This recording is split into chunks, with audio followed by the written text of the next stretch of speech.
Kasus korupsi tata niaga Komoditas Timah wilayah izin usaha pertambangan PT Timah masih terus bergulir. Kejagung menyebut hingga saat ini masih terus menghitung jumlah total kerugian dari dugaan tindak pidana korupsi yang menyeret banyak pihak ini. Lalu apakah soal izin usaha menjadi celah bagi tindak pidana ini bisa terus berulang terjadi? Dan untuk menganalisa dan menjawabnya sudah bersama kami pengamat hukum pertambangan Universitas Syahid, Wahyu Nugroho. Selamat malam atau selamat sore Pak Wahyu, apa kabar?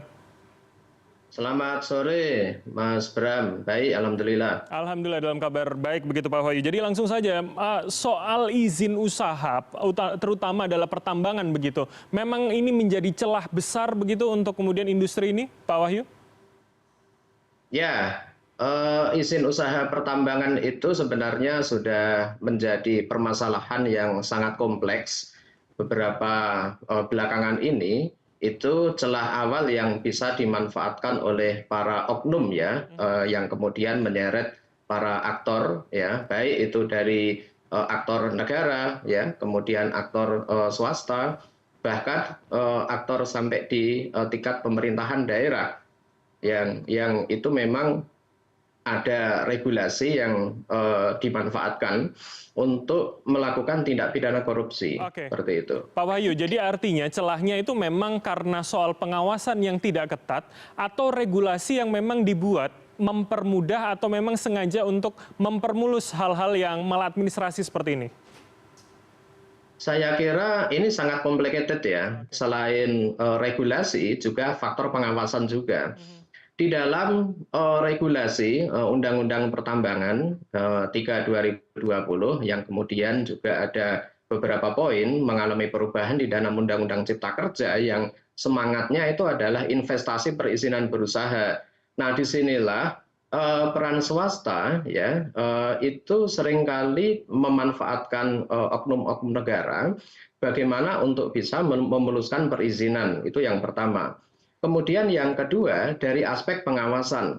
Dari aspek pengawasan ini sangat timpang karena perizinan yang begitu banyak dikeluarkan oleh institusi negara, Kementerian ESDM, ini kemudian tidak seimbang dengan pengawasan yang dilakukan. Nah, apalagi pertambangan mineral, timah, ya, batu bara, itu izin itu diterbitkan oleh pemerintah pusat, tetapi kegiatan operasionalnya itu ada di daerah. Nah, pertanyaannya bagaimana peran daerah di dalam melakukan pengawasan? Kan tidak bisa. Ya, karena rezim pengawasan ini satu kesatuan dengan rezim perizinan di dalam hukum administrasi negara. Ketika perizinan itu diterbitkan, kemudian juga diikuti dengan pengawasan. Ribuan IUP yang sudah diterbitkan, apalagi IUP sampai di pelosok-pelosok daerah, ini seringkali sulit dijangkau oleh pemerintah pusat. Oke, apalagi kemudian ruang lingkupnya adalah daerah begitu ya. Nah, artinya apakah kemudian kita cukup menggunakan atau kemudian mempercayakan pada kejaksaan ataupun kepolisian yang ada di tingkat daerah, atau kemudian memperkuat KPK yang seharusnya juga bisa masuk dalam ruang lingkup ini begitu, Pak? Saya kira ini multi sistem ya, multi sistem yang melibatkan antar institusi kelembagaan negara. Dulu itu pernah ada ide gagasan, bahkan saya juga mengusulkan terkait adanya pembentukan Satgas Anti Mafia Pertambangan ya, atau Satgas Mafia Tambang Ilegal. Dan itu melibatkan antar institusi pemerintahan, ESDM, kemudian juga kepolisian, kejaksaan. Nah, sehingga institusi-institusi kenegaraan dalam penegakan hukum tindak pidana korupsi tidak hanya Kejaksaan Agung, tetapi juga KPK itu memang harus dilibatkan. Jadi multi-door ya, multi sistem seperti itu. Dan artinya ketika KPK-nya misalkan anggaplah KPK-nya di pusat, kemudian adanya di daerah, maka sistem pengawasan dan pelaporan itu juga diperlukan begitu ya dari masyarakat dan kemudian elemen yang ada di daerah tersebut begitu ya, Pak Wahyu? Saya kira sangat perlu untuk dilakukan pengawasan ya, bukan hanya institusi negara ya, tetapi institusi non formal, kelompok-kelompok pegiat tambang dan lingkungan hidup. Ini saya kira sekarang ini sudah menunjukkan tren kenaikan yang cukup signifikan untuk melakukan pelaporan ketika ada dugaan maladministrasi di sektor pertambangan, terutama perizinan itu betul-betul harus dimonitoring semaksimal mungkin di Baik. daerah. Oke, baik. Saya ingin masuk di soal salah satu hal begitu yang menarik, Kejagung menyebutkan para tersangka kemudian dengan sengaja membentuk perusahaan boneka untuk menyediakan dan juga mengumpulkan bahan baku. Nah, ini kan juga menjadi permasalahan soal perusahaan boneka, anak perusahaan. Apakah ini kemudian juga bisa atau kemudian seringkali dalam industri ini menjadi celah begitu, Pak Wahyu? Iya, ini sebenarnya ada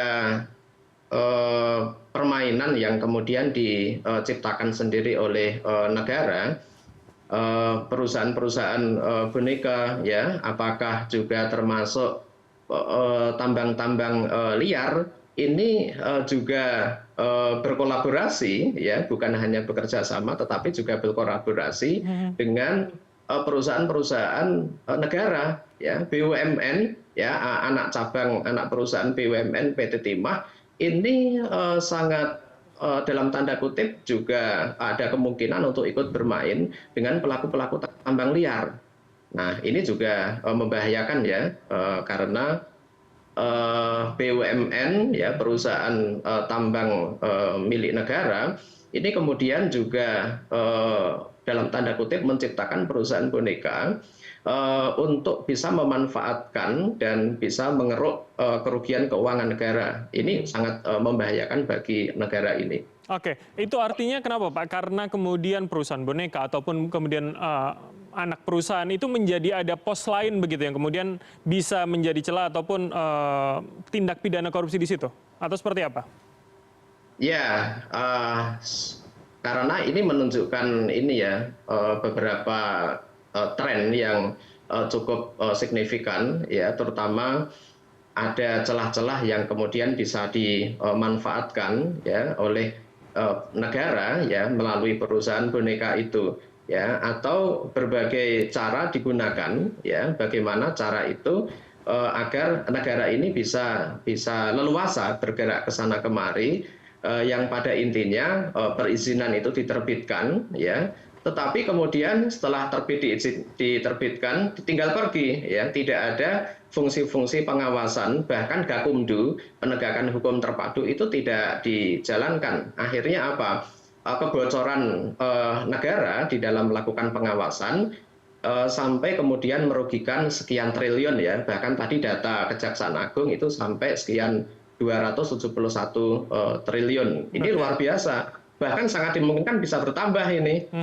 Oke, iya. Karena memang Kejagung menyatakan masih melakukan begitu, ya, masih melakukan terus pencarian dan pendataan soal kerugian. Nah, terakhir begitu Pak Wahyu, artinya yang harus dibenahi prioritas adalah regulasinya untuk memperketat atau pengawasannya saja, terutama ke daerah tadi seperti yang kita bahas, itu yang harus kemudian lebih diperketat lagi.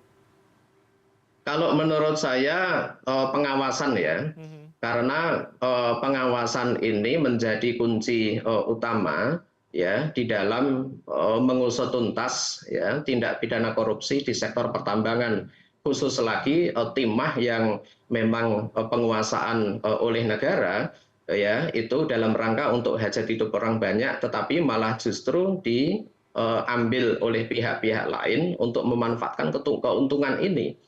Nah, ini di sektor pengawasan.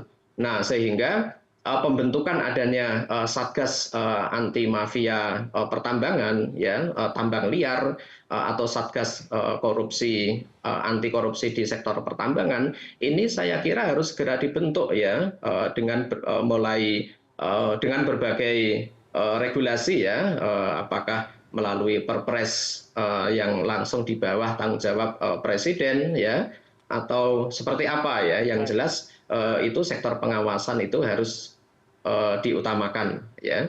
Jadi sebenarnya pengawasan dan regulasi itu kan simultan itu. Kalau pengawasan ini diwadahi dalam bentuk regulasi, baru kemudian dijalankan. Tinggal bagaimana langkah selanjutnya adalah political will atau komitmen dari tim-tim pengawasan, institusi-institusi penegakan hukum, kemudian juga tidak kalah pentingnya melibatkan peran serta masyarakat, Baik. ya, Oke. kemudian perguruan tinggi untuk melakukan pengawasan. Oke, jadi banyak kemudian yang harus dilibatkan ya. Terima kasih atas waktu dan juga insight dari Anda, Pak Wahyu Nugroho, pengamat hukum pertambangan Universitas Syahid telah bergabung sama kami. Terima kasih. Selamat malam, sehat selalu, Pak. Baik, terima kasih.